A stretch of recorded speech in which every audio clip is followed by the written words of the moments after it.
ce soir.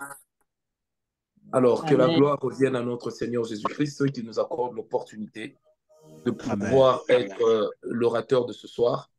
Vous savez, je Amen. reviens tout droit des États-Unis, j'ai vite couru et j'avais dit au révérend, priez pour que j'arrive tôt. Comme ça, au moins, je tiens la réunion à partir de chez moi à la maison au Canada.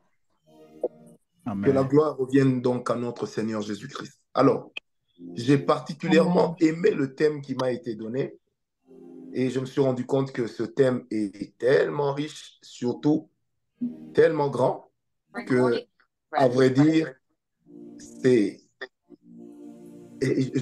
s'il faudrait que nous soyons très riches en enseignement, donc vous accepterez que nous puissions.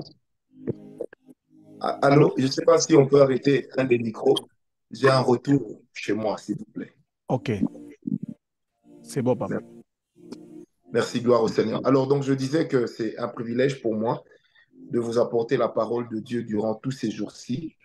Et je peux vous garantir que par la grâce de Dieu, nous allons certainement passer des bons moments.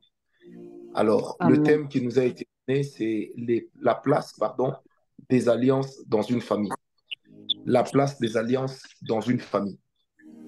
Et aujourd'hui, donc je ne ferai pas d'introduction, je commence directement l'enseignement, tout en espérant que chacun de vous est en train de prendre note, tout en espérant que chacun de vous est en Amen. train de prendre note, ou que vous soyez sur Facebook, sur YouTube. Je vous prierai également et surtout de partager, partager parce que l'Éternel va certainement faire du bien à plusieurs personnes. Partagez, Amen. partagez. Je vous donne encore 2 minutes pour partager sur Facebook, sur YouTube, peu importe d'où vous nous suivez. Partagez, partagez le lien. Le Seigneur nous fera beaucoup de bien. Merci et que la gloire revienne à notre Seigneur Jésus-Christ. J'ai été très agréablement surpris lorsque le prophète Axel, mon jeune frère, m'a parlé pour être orateur. Je lui ai tout de suite dit, si ça vient de toi et si tu as confiance en eux, je suis d'accord. Que Dieu vous bénisse. Paix et grâce. Alors, Amen. j'aimerais prier avec vous avant de commencer. Seigneur Dieu Tout-Puissant, je prie que tu bénisses ces moments. Je demande que ta grâce puisse être avec nous, que ta puissance puisse nous conduire, que ta faveur soit notre partage. Aide-nous, Éternel notre Dieu, à être non pas des orateurs philosophiques, mais à parler de ta part, à toucher une famille. Au nom de Jésus-Christ, nous avons prié. Amen. Amen. Paix et grâce. Alors, la place des alliances dans les familles. Lorsque nous parlons de la place des alliances dans les familles, vous conviendrez avec moi qu'il y a deux choses qui ressortent directement. Vous comprendrez que j'ai l'habitude d'écrire. Deux choses qui ressortent directement. Le premier aspect, c'est la famille. Le deuxième aspect, c'est les alliances. Je répète, le premier aspect, c'est la famille. Le deuxième aspect, ce sont les alliances. Alors, je parlerai d'abord de la famille.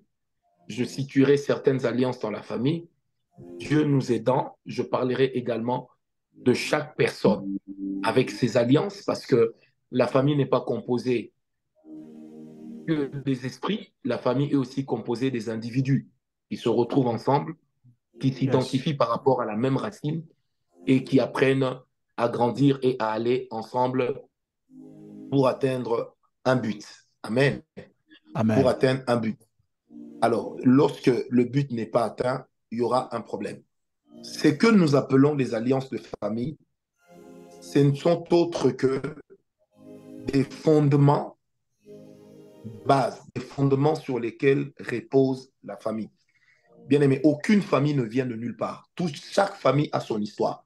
Chaque famille a sa source. C'est pourquoi il est très important, bien aimé, lorsque nous marchons avec Dieu, de connaître l'origine et la source de nos familles. Lorsque nous ne connaissons pas les origines et la source de nos familles, il est de ces choses contre lesquelles nous allons nous battre, mais pour lesquelles nous n'aurons jamais de solution. Parce que la solution de certaines choses commencera dès le moment où vous allez sortir de l'ignorance par rapport à là où vous êtes et par rapport à ce que votre famille est. Donc, c'est pourquoi, bien aimé, j'insiste, comprendre les origines de la famille, c'est très important. Parce que c'est dans ces origines-là que se cachent en réalité les alliances. Prenez avec moi Ézéchiel 16, Ézéchiel 16, verset 2 au verset 4. Ézéchiel 16, verset 2 au verset 4. Merci au Seigneur pour sa présence. Je sens une très forte présence de Dieu et je sens qu'il y a une très très grande soif ce soir. Ézéchiel 16, Amen. verset 2 au verset 4. Je lis pour nous tous au nom de Jésus. La Bible dit ceci. Humain, fais connaître à Jérusalem ses abominations. Tu diras, voici ce que dit le Seigneur Dieu à Jérusalem. Par ton origine et ta naissance, tu es de Canaan. Ton père était un Amorite et ta mère une Hittite. À ta naissance, au jour où tu naquis, ton cordon n'a pas été coupé et tu n'as pas été purifié. Tu n'as pas été frotté avec du sel. Tu n'as pas été enveloppé dans des langes. Verset 5. Personne n'a porté sur toi un regard de pitié pour te faire une seule de ces choses, pour t'épargner. Tu as été jeté dans les champs le jour de ta naissance parce qu'on t'avait en aversion. Alors ici, l'Éternel est en train de parler à Israël. Ça, c'est une chose qui m'a toujours intrigué. Le Dieu d'Israël parle à son peuple et il leur dit clairement que si vous êtes comme ça, vous, peuple d'Israël, c'est à cause de vos origines, c'est à cause de vos pères, c'est à cause de vos mères. Autrement dit, d'entrée de jeu, le Seigneur est en train de faire comprendre à Israël qu'en fait, certaines choses que tu commets, certaines choses qui se produisent dans ta vie, c'est pas de ta faute, mais c'est à cause de tes origines. C'est pourquoi Amen. Dieu, qui est le Dieu d'Israël, commence par dire à Israël que ton problème, c'est ton origine. Ton problème se trouve au niveau de ton origine. Bien aimé dans le Seigneur, il faudrait comprendre quelque chose de très important. Aucun d'entre nous ne manque d'origine. Tu as beau connaître ou ne pas connaître ta famille, mais c'est ton origine et elle va définir en tant qu'origine beaucoup de choses dans ce qui va t'arriver, beaucoup de choses dans la tangente que ta vie va prendre. Vous savez, pendant très longtemps, moi je me suis converti, ça fait 32 ans. Alors, à l'époque, quand nous nous étions convertis, quand on nous posait la question, frère, tu es d'où? Nous avions l'habitude de dire, je suis ciélois, je suis du ciel, ma patrie est au ciel. Mais quand les voyages ont repris, je me suis rendu compte qu'à l'aéroport, jamais quelqu'un n'a montré la Bible pour passer. Nous avons toujours exhibé nos passeports. Donc c'est pour dire que malgré le fait que nous ayons l'identité de Christ, nous appartenons à nos nations. Et au niveau de nos pièces d'identité, nous appartenons à un père, à une mère. Et ça, c'est universel. Ça veut dire que chacun de nous vient de quelque part. Si vous demandez par exemple un visa pour les États-Unis, pour la Grande-Bretagne, pour le Canada, pour Schengen, on vous posera toujours la question, vous venez d'où? C'est qui votre père? Comment s'appelle votre père? Il est né quand? En fait, en fonction de vos origines, on est capable potentiellement de savoir si vous êtes une personne de confiance ou une personne dangereuse. OK. Comprenez? Donc, à Amen. partir de vos origines, imaginez un peu aujourd'hui, vous tombez sur le fils de Ben Laden. Dès qu'il achète un billet et qu'il dit « Je suis le fils de Ben Laden », les propriétaires de la compagnie ou la compagnie va contacter les services de renseignement pour savoir est-ce qu'on peut le transporter Oh yes. au risque que l'avion soit immobilisé. Pourquoi? Parce que l'origine de cet enfant, même s'il n'a jamais connu un crime, mais le fait seulement d'appartenir à son père ou à sa mère, c'est une origine qui peut expliquer tout le traitement duquel il peut faire l'objet dans sa génération. Donc c'est pour dire que nos origines comptent beaucoup. L'erreur que commettent la plupart des enfants de Dieu, c'est de se dire, je suis né, ce qui est de ma famille ne me regarde pas. Je suis de la famille des enfants de Dieu. Ta chair n'est pas de la famille des enfants de Dieu. Ton esprit est de la famille des enfants de Dieu. Mais ton âme et ta chair ne sont pas de la famille des enfants de Dieu. C'est là que le combat spirituel commence. Et c'est là que la réalité des alliances de nos familles entre en jeu. Yes. Alors, si nos alliances, les alliances de nos familles sont donc des fondations, elles peuvent aller en tant que fondation dans deux directions. Elles peuvent être des fondations bénéfiques Ça veut dire des fondations bénies par Dieu, mais aussi elles peuvent être des fondations maléfiques lorsque les malédictions n'ont pas été brisées dans nos familles. Vous savez, révérend, une chose m'a toujours épaté. Je suis un petit lecteur de la parole de Dieu.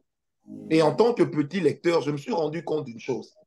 Abraham a quitté la maison de son père à 75 ans. Mais il a eu Isaac à 100 ans. Bizarrement, une autre version dit à 101 ans, si on calcule. Alors, pourquoi est-ce qu'il lui a fallu 25 ans pour voir l'enfant? Il a eu Ismaël. À un moment, il a voulu jeter son dévolu sur Eliezer de Damas. Mais l'Éternel lui dit, l'enfant qui naîtra de toi et de Sarah, c'est lui qui héritera. Mais pourquoi est-ce que l'Éternel n'a pas directement donné un enfant à Abraham? Parce que dans la famille d'Abraham, il existait déjà des alliances maléfiques. Et ce sont des alliances que Abraham avait trouvées. Et malheureusement, ce sont des alliances que Abraham a eu à servir aux côtés de son père. Et qui va nous le dire? C'est la parole de Dieu donc qui va nous le révéler en nous disant clairement que le père d'Abraham était lui-même un adorateur d'idoles. Le père d'Abraham étant un adorateur d'idoles, ça faisait que son enfant, qui était du fait son aîné, soit lui aussi asservi à pouvoir servir les dieux de son père. Amen. Puisque c'était ça la loi. Il devait servir les dieux de son père. Et Abraham, en servant le Dieu de son père, il est de ce pas entré en alliance avec les dieux de son père qui ont fini par dicter un certain rythme à sa vie. Et lorsque vous prenez ce rythme qui a été dicté par les alliances qui existaient dans la famille d'Abraham, des alliances qu'il avait trouvées, dont je vais énumérer quelques-unes maintenant, des alliances qu'il avait trouvées dans sa famille, eh bien, qu'est-ce qui s'est passé? C'est que Abraham lui-même a pris du temps pour sortir de certaines choses. Prenez avec moi Josué 24. Josué 24, à partir du verset 2 jusqu'au verset 3. Josué 24, versets 2 et 3. La Bible dit ceci. Josué 24, versets 2 et 3. Je vais aller vite. La Bible dit, Josué dit à tout le peuple, ainsi parle l'Éternel, le Dieu d'Israël. Vos pères, Térak c'est le père d'Abraham et père de Isaac, père d'Abraham, père de Nahor, habitaient anciennement de l'autre côté du fleuve, et ils servaient d'autres dieux. J'ai pris votre père Abraham de l'autre côté du fleuve, je lui fis parcourir tout le pays de Canaan, je multipliai sa postérité, et je lui donnai Isaac. Remarquez que Dieu lui-même est en train de rappeler à Israël qui était Abraham et quelles étaient les fondations ou les fondements de la famille d'Abraham. Donc Dieu lui-même, le grand Dieu, n'ignore pas les fondements d'Abraham. Mais non, cher ami, ma question a toujours été, comment nous aujourd'hui nous pouvons nous croire plus importants qu'Abraham? Alors que notre foi même est une imitation de la foi d'Abraham. Je ferme la parenthèse, on y arrivera. Alors, la présence des autels de Baal dans la famille d'Abraham a été le premier problème que la famille d'Abraham va connaître. Le père d'Abraham était non seulement un adorateur d'idoles, mais en plus, il était un serviteur de ses dieux. Et Abraham, en tant que son fils aîné, son père l'avait consacré au service des idoles. Voilà pourquoi le père d'Abraham a donné à Abraham le nom d'Abraham. Abraham veut dire celui qui est né pour servir les autres, le prince du peuple. Or, quand on est né pour servir les autres, il y a des incidences. C'est-à-dire qu'on ne peut pas se multiplier. Parce que si tu as des enfants, les enfants doivent te servir. Et on ne peut pas devenir riche. Parce que quand tu deviens riche, il y aura un problème. Alors, c'est dans cet imbroglio que Abraham va grandir. L'Éternel lui fera grâce de le rencontrer. Abraham va rencontrer l'Éternel. Et c'est là qu'un jour, ça c'est l'histoire qu'il le raconte, Abraham va briser les statues que son père vendait. Et il entrera en porte-à-faux avec son père. Et c'est plus tard que l'Éternel dira à Abraham, quitte la maison de ton père. Donc, quand Dieu dit à Abraham, sors de la maison de ton père, Abraham savait que Dieu ne lui parlait pas de la maison construite en briques. Yes. Mais Dieu lui parlait d'abord des alliances qui caractérisaient la famille d'Abraham, la maison de Térak. Amen. Autrement dit, des Amen. alliances qui étaient à l'origine de la famille d'Abraham. Et c'est pourquoi Dieu le lui dit dans Genèse 12, à partir du verset 1. Dieu le lui dit en 3 temps. Premièrement, il lui dit, va-t'en, j'aimerais qu'on le lise carrément. Genèse 12, je sens très fortement la présence de Dieu. Waouh. Amen. Amen. Dieu lui dit, le Seigneur dit à Abraham, va-t'en de ton pays. Un pays le devient à cause des frontières établies. On parle d'un pays lorsqu'il y a des frontières physiques. Deuxièmement, on lui dit, du lieu de tes origines. La version que vous avez pour la plupart d'entre vous dit de ta nation. Mais ici, dans la version Thomson 1921, 21, on dit va-t'en de quoi? Du lieu de tes origines et de la maison de ton père vers le pays que je te montrerai. Le lieu de ton origine. Votre version dit de ta patrie. La patrie se dit en anglais fatherland. Ça veut dire la terre de nos pères. Donc la terre qui nous situe là où nos pères ont été. Et Dieu, était-il incapable de bénir Abraham là où il était là-bas? Non. Mais le lieu ne se prêtait pas à la bénédiction d'Abraham. Parce que le lieu était occupé par les alliances du papa d'Abraham. Et il fallait que pour que Abraham commence une nouvelle histoire, qu'il quitte d'abord la maison de son père, qu'il cesse de s'identifier à son père, qu'il cesse de s'identifier, je répète, à son père, qu'il cesse de s'identifier au Dieu de son père. Et vous allez remarquer donc dans Genèse 12, à partir du verset 7 et 8, quand Abraham part, la première chose qu'il va faire, il va d'abord bâtir un autel à l'Éternel. Un moyen de dire à Dieu, je ne suis plus sur la terre de mon père. Je ne suis plus sur la terre de mes origines. En fait, il y a déjà une information spirituelle qui commence à changer. Il y a une bataille qui commence au niveau de ses origines. Les esprits des origines d'Abraham se lèvent. Rappelle à Abraham que tu n'es qu'un stérile. Rappelle à Abraham que tu as avec toi l'autre qui nous appartient.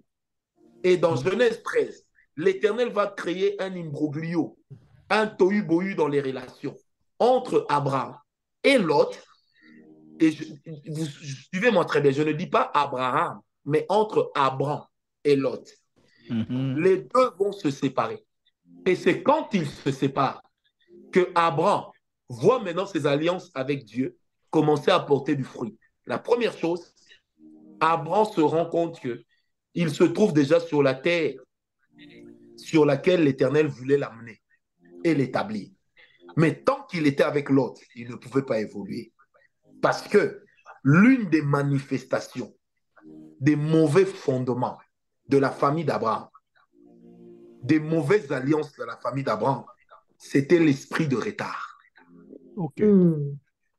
Dans la vie d'Abraham et dans la vie de ses frères et sœurs, ils ont connu toute leur vie un esprit de retard.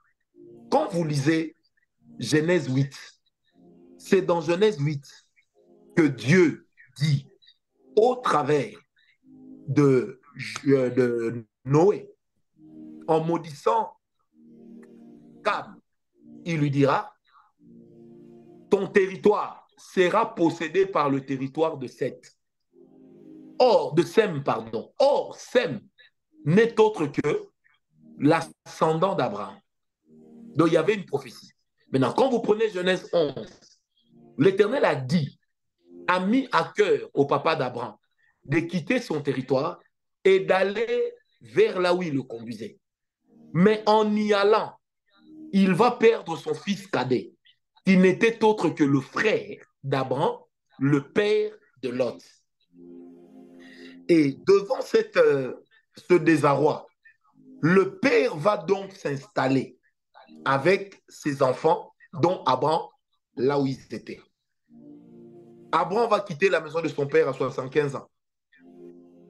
Il va emmener avec lui son neveu Lot qui a grandi, mais qui est toujours enfant et qui continue à dépendre encore d'Abraham et de la famille. Il va se rendre compte que Abraham n'a pas d'enfant et il est marié. Mais malgré qu'il soit marié, il dépend encore quelque part de son père. Il y a déjà un esprit de retard. Alors, la manifestation de l'esprit de retard n'était qu'une des conséquences de la famille de Lot, de la famille, pardon, d'Abraham. Le nom d'Abraham voulait signifier celui qui doit servir les autres. Le deuxième frère d'Abraham, j'aimerais vite retrouver son nom. Son deuxième frère, son nom était, comment il s'appelait encore? Son nom était, j'aimerais vite retrouver son nom. Avant Abraham, le papa d'Abraham, son nom, Térak, en hébreu voulait signifier les portes de la prison. Ça voulait aussi signifier celui qui est en retard. Son fils aîné, son nom voulait signifier celui qui est né pour servir les autres. Donc, il ne peut pas être servi. Le père de Lot qui était mort, son nom voulait signifier le vent du désert. Or, quand il y a le vent dans le désert, qu'est-ce qui se passe?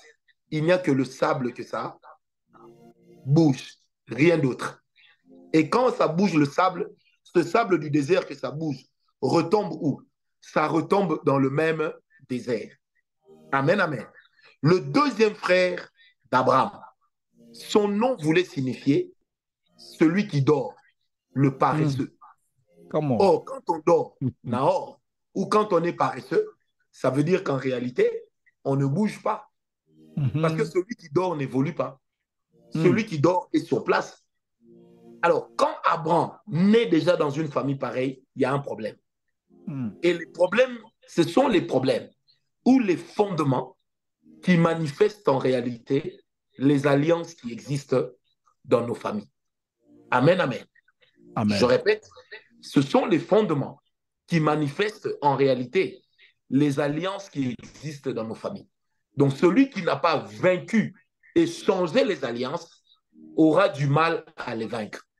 Amen. Alors, comme je disais à Amen. l'introduction, mes amis, il va falloir à Abraham 25 ans pour sortir de cet imbroglio et devenir lui aussi père. Et à un moment, Abraham dit au Seigneur, mais Seigneur, je sais que je suis vieux. Peut-être que tu me donneras Eliezer de Damas comme héritier. Dieu dit non, l'enfant qui naîtra de Sarah et de toi, c'est lui qui sera votre héritier. Et à plusieurs reprises, Abraham revient sur ça.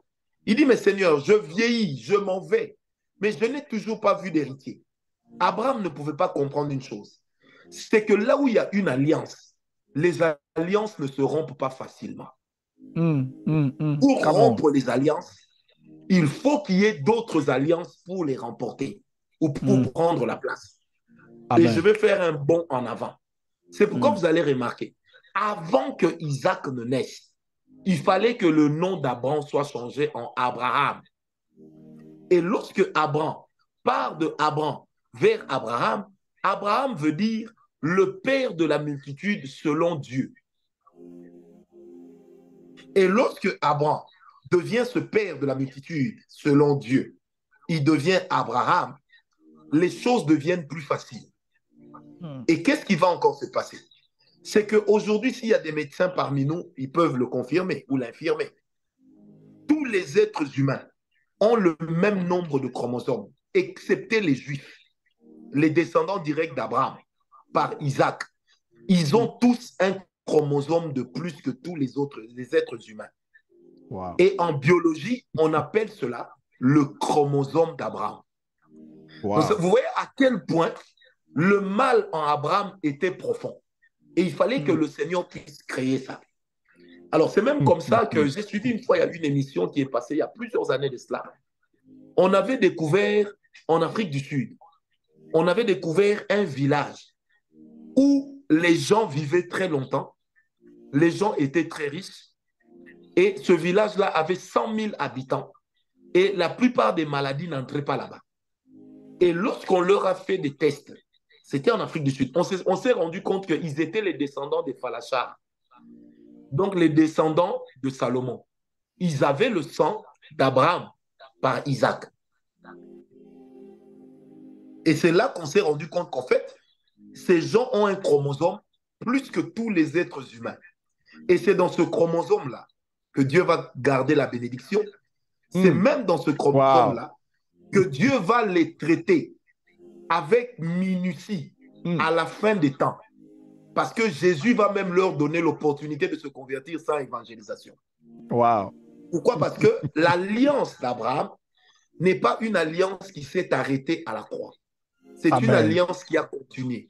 Ne confondez pas l'alliance d'Abraham avec l'alliance mosaïque. L'alliance mosaïque préfigurait l'alliance de Christ. Mais l'alliance d'Abraham continue avec Christ. C'est pourquoi vous allez remarquer avec moi, en lisant la parole de Dieu, toute la Bible, jamais Jésus n'a dit que Dieu te bénisse. Ok. Pourquoi Jésus ne pouvait pas dire que Dieu te bénisse? Parce que nous étions déjà bénis en Abraham.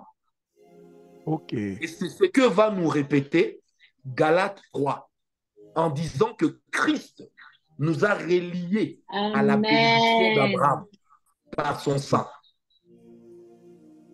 Alors dites-moi maintenant, comment voulez-vous avoir la vie d'Abraham sans les secrets d'Abraham? Puisque Christ lui-même n'a pas révoqué les secrets d'Abraham. Mais dans Jean 8, verset 56, Christ a dit aux gens, même votre père Abraham était dans la joie lorsqu'il a vu mon jour. Mais quel était le jour où Abraham a vu le jour de Christ? C'est le jour où il a été visité et qu'il a reçu la promesse que ce même jour de l'année prochaine, je reviendrai, Sarah, ta femme, aura un fils. Et ce jour-là, il a dit, on ne l'appellera plus Saraï, celle qui rit. Mais une autre version dit, celle de laquelle on se moque.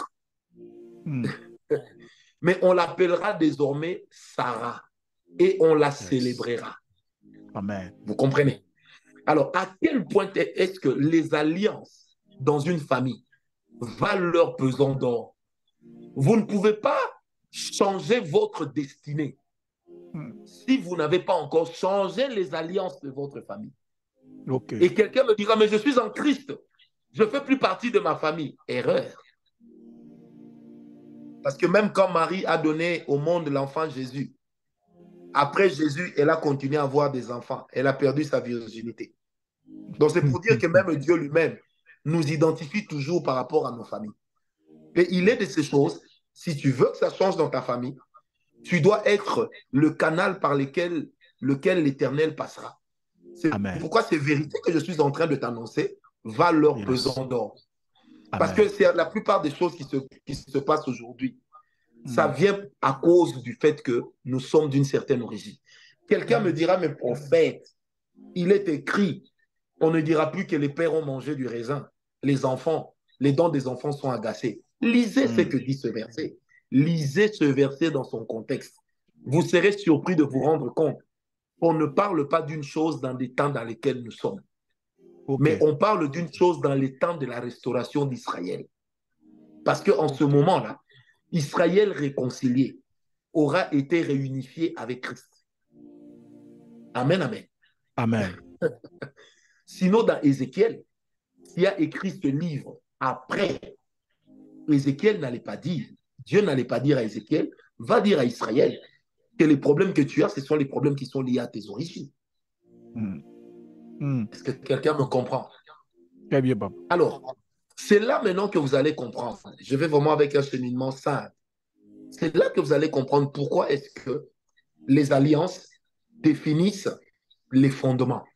Parce que celui qui veut contrôler une terre, celui qui veut contrôler une famille, doit d'abord avoir les alliances les plus fortes de la famille. Amen. Amen. Les guerres que nous avons dans nos familles, les mésententes que nous avons dans nos familles, ne sont pas des guerres de place, mais ce sont des guerres de position. Yes. La place, nous l'occupons d'emblée à notre naissance. Mais la position, nous l'occupons d'après la valeur de l'étoile que nous portons. Nous l'occupons d'après les talents que Dieu nous a donnés. Ce qui veut dire que dans une famille, tu peux être le cadet. mais spirituellement, c'est toi qui diriges la famille. Oh yes. Dans une famille, je vais peut-être vous choquer. Tu peux être sorcier, mais tu diriges les chrétiens de la famille. Bien Parce sûr. que simplement, tes alliances sont très fortes. Alors, quelqu'un me dira, mais en Christ, nous sommes tous unis dans la même alliance et il n'y a pas d'autre alliance. Erreur. L'apôtre Paul dit dans 1 Corinthiens 7, verset 7, j'aurais voulu que tous les hommes soient comme moi, mais cependant, chacun de nous tient de Dieu un don particulier. Qu'est-ce que ça veut dire, mes amis? Il existe deux grands types d'alliances dans l'homme. Ok. En Christ. La première, c'est l'alliance de Jésus-Christ, qui est l'alliance universelle. On l'appelle aussi l'alliance du sang. C'est ce qui fait que Sœur Saint-Tiche, Sœur Molichot, Frère Éric, Pasteur Mathieu, Prophète Joël, je ne sais pas qui, nous tous, nous sommes des enfants de Dieu. Donc, nous sommes cooptés dans la famille des enfants de Dieu par la nouvelle naissance. Mais en dehors de cela, il est une alliance que nous portons qui crée notre particularité et notre identité particulière. C'est là que des gens comme l'apôtre Paul pouvaient dire au début de chacun de ses épîtres. C'est là que l'apôtre Paul pouvait dire, moi Paul, apôtre non selon la volonté des hommes, mais selon la volonté de Dieu. Pourquoi l'apôtre Paul s'en vantait? Parce qu'il savait qu'il avait des alliances qui faisaient que quoi qu'il arrive, l'Éternel n'allait pas le laisser mourir entre les mains de ses ennemis si ce n'était pas le temps. Amen. C'est comme ça que vous allez voir l'apôtre Paul va même sembler, je dis bien sembler, bouder la prophétie d'Agabius. Lorsqu'Agabius va prendre la ceinture, il dira, l'homme à qui appartient cette ceinture, s'il monte à Jérusalem, il sera mis à mort. La Bible dit, Paul prit la ceinture, il dit, c'est ma ceinture. Mais s'il faut que j'aille mourir à Jérusalem, j'irai mourir à Jérusalem. Ça veut dire que Paul avait une alliance. Et c'est l'alliance que nous entretenons particulièrement. Il crée le socle de la particularité, qui fait que prophète Ngawala soit prophète Ngawala, qui fait que prophète Axel soit prophète Axel, qui fait que pasteur Serge Mavinga soit pasteur Serge Mavinga. En fait, c'est ça qui est le socle de notre identité personnelle. Ou lorsqu'on regarde l'homme travailler, on voit sa touche. On sait que ça, c'est la touche de un tel. Alors, c'est là que je vais ouvrir une parenthèse, bien-aimé dans le Seigneur. C'est comme ça que vous allez des fois voir des gens nous quitter. Mais quand vous regardez leur façon de travailler, ils continuent à être nos fils. Vous savez pourquoi? Parce qu'une alliance qui t'a, comment je dirais, une alliance dans laquelle tu es né, une alliance dans laquelle tu as été accouché, n'est pas une alliance que tu peux rompre juste par un simple renoncement. Ok. C'est pourquoi, bien aimé, il est important à ce niveau de comprendre déjà ce que je suis en train de dire. Alors, nos familles sont dirigées par les alliances. Nos familles sont dirigées par les alliances. Combien de types d'alliances existent-ils dans notre marche humaine? Là, je ne parle pas d'abord de chrétienne, humaine, et même dans nos familles. N'oubliez pas que les alliances sont derrière tout mouvement qui vous amène de là où vous êtes jusque là où vous devez vous rendre.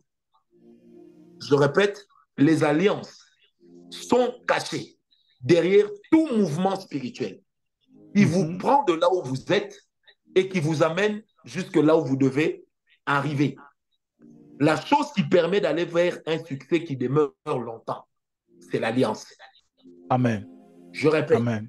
Amen. tu peux par la grâce avoir le succès, mais pour demeurer longtemps dans le succès, l'alliance doit prendre la place. Amen. Amen. Tu veux Amen. aussi Amen. un échec profond Amen. pour ton ennemi. C'est tes alliances qui mettront ton ennemi dans une vie d'échec permanent. Yes. Amen. Parce que seule l'alliance a la capacité de diriger les familles sur plusieurs générations. Répète, papa, s'il vous plaît. Les alliances dirigent les familles sur plusieurs générations. Ce qui fait que dans nos familles, il y a des vivants. Ils sont vivants, mais ils dépendent des alliances des morts. Parce que quelqu'un peut mourir, mais ses alliances restent. C'est pourquoi vous allez voir que des fois, dans certaines délivrances des familles, il y a des esprits qui disent, je suis son arrière-arrière-arrière-grand-père, je suis mort il y a 200 ans. Oh, tu es mort il y a 200 ans, mais comment tu parles dans ce corps? En fait, ce n'est pas lui. C'est un esprit qui veille sur l'alliance qu'il y a là, qui répond en son nom, parce que c'est lui qui avait amené cet esprit dedans. C'est comme ça que même nous, enfants de Dieu bien-aimés, remarquez dans Ézéchiel, l'Éternel est en train de rappeler à Israël que tu es fils de Térak, tu es fils d'Abraham. Dans Josué 24, il rappelle à Israël, tu es fils de Térak, tu es fils d'Abraham. Mais en ce moment-là, et Abraham et Térak sont morts, mais leurs alliances sont restées. Frères et sœurs, tu peux bâtir aussi une génération de personnes bénies. Et si Christ ne revient pas, même les générations qui viendront après toi peuvent être des générations bénies. Mais tu dois comprendre le principe. On ne peut pas avoir une alliance là où on n'a pas payé le prix. Je répète, on ne peut pas avoir une alliance là où on n'a pas payé le prix. Chaque alliance exige de payer le prix de son existence. Quelqu'un me dira, oui, mais le salut en Christ, il est gratuit. Oui, mais nous avons payé le prix de la honte, le prix du rejet de nos familles pour être en Christ. Moi, quand je me suis converti, mon père ne m'adressait plus la parole. Mes frères me regardaient comme quelqu'un qui tombe des nuages. J'ai payé le prix de la honte, le prix du rejet, le prix de la moquerie. La grâce a été gratuite. Mais quand j'ai reçu cette grâce, j'ai dû en payer le prix aussi.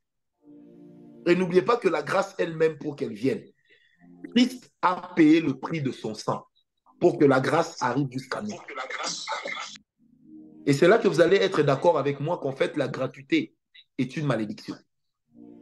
Come on. Et pour que Christ nous donne un salut gratuit, il meurt en payant le prix. Et quand nous recevons le salut gratuit, nous payons le prix de la honte, le prix du rejet, le prix des médisances. Vous allez remarquer, chers serviteurs de Dieu, avec moi, à chaque étape où le Seigneur vous fait gravir, le nombre de vos ennemis aussi se multiplie. En fait, pourquoi? Parce que vous payez un prix. Et Dieu ne peut pas faire avec vous des choses remarquables si vous n'avez pas l'esprit pour payer le prix. Alors, c'est comme ça que dans nos familles bien-aimées, certaines personnes qui sont nées avant nous, peut-être même des ancêtres ou juste des grands-pères, ayant compris ce principe, qu'est-ce qu'ils ont fait? Ils ont contracté des alliances afin de contrôler ad vitam aeternam la famille. Et un jour, on parlait avec une famille dans laquelle, après délivrance, le Seigneur va révéler qu'en fait, dans cette famille, on a donné à un enfant un nom. Mais le nom qu'on a donné à cet enfant, la maman avait fait ce rêve lorsqu'elle était enceinte. Et qui parlait à la maman? C'était l'arrière-arrière-arrière-arrière-grand-père, mort 120 ans avant la maman. Et quand la maman en a parlé à sa mère en a parlé à sa mère, ils ont dit, mais comment l'enfant a vu cet arrière-arrière-arrière-grand-père que lui-même n'a pas connu? Le problème, ce n'était pas qu'il soit mort. Le problème, c'est qu'il était mort. Mais les alliances qu'il avait laissées dans la famille n'avaient jamais été annulées, ni effacées. Ça fait comment? C'est pourquoi, bien aimé, il est très important de savoir que la première zone de combat spirituel que nous rencontrons se trouve généralement dans nos familles. Je répète, la première zone de combat spirituel, en langage militaire, on dit la première zone de défense se trouve d'abord dans les réalités de nos familles. Savez-vous pourquoi? Parce que c'est là que nous livrons nos premières batailles. Amen. C'est là que nous livrons nos premières batailles. Alors, il est important de ne pas oublier certaines choses qui valent leur pesant d'or. Combien de types d'alliances trouve-t-on dans une famille ou parmi les êtres humains? La première alliance ou le premier type d'alliance, c'est l'alliance par le sang de Jésus. C'est ce que j'appelle l'alliance divine. Aujourd'hui, je vous donne l'énoncé. J'entrerai en profondeur demain. L'alliance divine. Dans l'alliance divine, vous avez 2 points. Le premier point, vous avez l'alliance par le sang de Christ. Le deuxième point, vous avez l'alliance individuelle ou particulière que chacun de nous a la possibilité d'entretenir avec la personne de Dieu. Je répète, vous avez l'alliance particulière dans laquelle chacun de nous a la possibilité d'avoir sa propre histoire avec Dieu. Ça, c'est ce que j'appelle l'alliance divine ou les alliances divines. Est-ce que quelqu'un m'a compris? Deuxième type d'alliance, je vous les énonce, j'enseignerai demain. Aujourd'hui, on n'a fait qu'une petite introduction. Deuxième type d'alliance, c'est ce que j'appelle les alliances entre les hommes. Des fois, nos familles sont influencées à cause des alliances que les hommes entretiennent entre eux. Je vais expliquer qu'est-ce qu'on appelle les alliances entre les hommes. Troisième type d'alliance, ce sont les alliances entre les hommes et les entités spirituelles qui peuvent aussi influencer une famille. Les alliances et les entités spirituelles. Donc les hommes d'une part, les entités spirituelles d'autre part, ils se mettent en alliance. Troisième type d'alliance ou quatrième type d'alliance selon que vous écrivez, ce sont les alliances entre l'homme et son environnement. Certaines choses influencent vos familles seulement à cause de là où vous habitez. Amen. Certains foyers se disloquent seulement à cause du pays où ils ont émigré.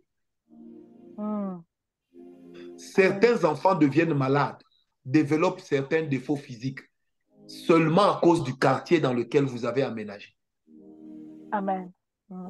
Je vous donne un exemple. Je sais qu'il y a beaucoup d'Africains ici dans ce groupe. N'avez-vous pas remarqué que même la plupart des couples qui étaient bien au pays, quand ils arrivent aux États-Unis, ils arrivent au Canada, ils arrivent en Grande-Bretagne, ils commencent à flirter avec le divorce. Ah oui. On va dire c'est à cause de ce qu'on leur dit. Non. Les autels d'une nation se reflètent dans les lois que la nation adopte. Ok. Amen. Ah oui. Remarquez que nous sommes dans des nations dans lesquelles le divorce a été facilité. Il est plus facile de divorcer que de se marier. Et c'est légal. Amen. Cinquième type d'alliance, c'est ce que j'appelle les alliances sataniques. Pures. Parce qu'on trouvera un peu de Satan dans toutes les alliances, sauf dans les alliances divines. On parlera aussi des alliances sataniques pures. Comment elles peuvent influencer une famille. Alors, avant d'aller plus loin, j'aimerais déjà te donner cet énoncé. Tu ne peux pas continuer cet enseignement si tu n'as pas encore donné ta vie à Jésus et si tu n'es pas sérieux dans ta marche avec Jésus. Amen. Deuxième chose, tu ne peux pas mener certaines batailles spirituelles lorsque les alliances que tu combats vivent en toi. Ok. Comment vas-tu, toi aveugle, opérer un aveugle? Amen. Possible. Amen. C'est pourquoi vous voyez même dans le ministère, il y a beaucoup de gens qui échouent sur certains terrains. Parce qu'ils veulent changer les gens dans des domaines pour lesquels eux-mêmes ont des tares. Come on. Come on. Et c'est là que le diable nous pointe souvent du doigt. Donc, commence par donner ta vie à Jésus. Commence par décider d'être sérieux dans ta marche avec le Seigneur. Première des choses, cette alliance-là, elle est gratuite. Amen. Ok. Deuxième des choses, c'est que commence déjà par analyser les choses qui se passent dans ta famille. Et tu comprendras les alliances qui se cachent dans ta famille. Et tu sauras comment est-ce qu'on peut les remove, les enlever, les ôter. Mais le principe spirituel est celui-ci. Là où on annule, on remplace. Amen. Si tu annules sans remplacer, ce qui a été annulé reviendra. Le monde spirituel a horreur du vide. Et dans le monde spirituel, le vide n'existe pas. Que Dieu vous bénisse. Amen. Que la grâce du Seigneur soit votre partage. Amen. Que la puissance de Dieu puisse marcher avec vous. Que l'Éternel vous rencontre. Soyez sérieux. Donnez votre vie à Jésus. Aujourd'hui, on a fait une intro. Demain, on va enseigner. Je le dis déjà. Si on ne termine pas vendredi, je serai même prêt à revenir enseigner samedi. Amen. Et grâce à je vois demain. Que Dieu vous bénisse et que la faveur de Dieu soit avec vous. Que le Seigneur rencontre votre désir de marcher avec lui. Amen. Le Seigneur rencontre votre désir de le servir. Oh yes. Le Seigneur rencontre votre désir d'être des bons chrétiens. Amen. Rencontre votre désir Amen. d'avoir une chrétienté équilibrée. Amen. Un christianisme équilibré qui est une philosophie. Amen. Que la grâce de Dieu soit votre partage. Amen. Et Christ à tous ceux qui l'ont reçu et à tous ceux qui croient en son nom. Il a donné le pouvoir de devenir des enfants de Dieu. Enfants de Dieu. La grâce de l'Éternel soit avec vous. Amen. Je vous ai prié. Amen. Amen. Et béni. Wow. Demain à la même heure. Merci, Jésus. Amen. Est-ce que quelqu'un peut acclamer très fort le Seigneur? Oh my God. Non, est-ce que quelqu'un peut acclamer très fort le Seigneur? Est-ce que nous pouvons acclamer le Seigneur? Oh, j'aimerais d'abord que tu puisses acclamer le Seigneur. Acclamons le Seigneur. Acclamons le Seigneur. Acclamons Jésus. Acclamons Jésus. Acclamons Jésus. Mais tu vas simplement élever la voix là où tu es. Dire à Jésus merci pour son alliance dans notre vie. Merci pour les alliances divines.